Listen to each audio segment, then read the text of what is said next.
It's time for Boating Safety Tips, presented by Ameren, Missouri, Performance Boat Center, and the Missouri State Highway Patrol. Here's Lake TV's William Holtz.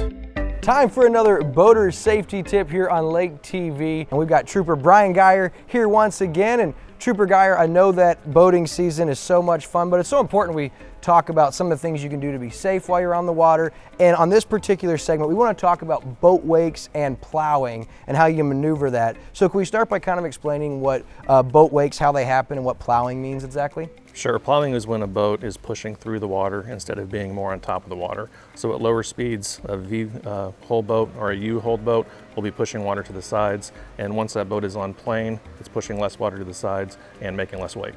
And as you notice throughout the lake, you've got the no wake buoys placed. Talk about the importance of making sure you follow those when you see those and you get down to a proper speed. Yeah, if it's a no wake buoy that marks off a no wake cove, then you have to be at no wake speed when you enter that cove.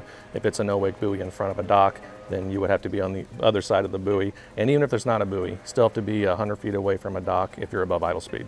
And so how would one maybe maneuver and prevent themselves from creating a plow in one of those no wake areas? The best way is to get on plane outside of the no wake area, stay on plane, and then when you're entering the no wake area, just back down to idle speed. Maybe one click above idle on the throttle will get you there. What we look for is a boat that has enough power to maintain steering but is not making wake.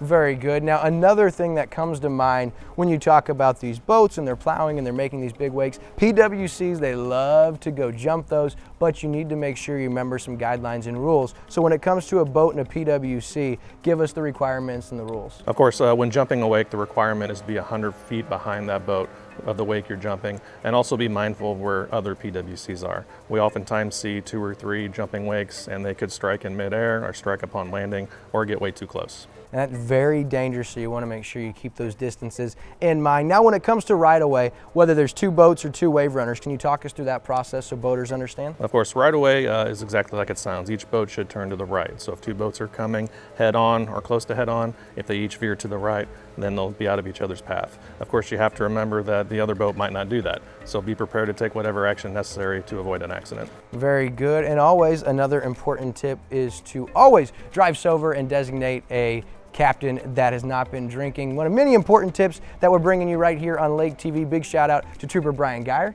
and the Missouri Water Patrol, of course, our host location, Performance Boat Centers, and our friends at Ameren, Missouri. For Lake TV, I'm William Holtz, wishing you guys a safe day on the water.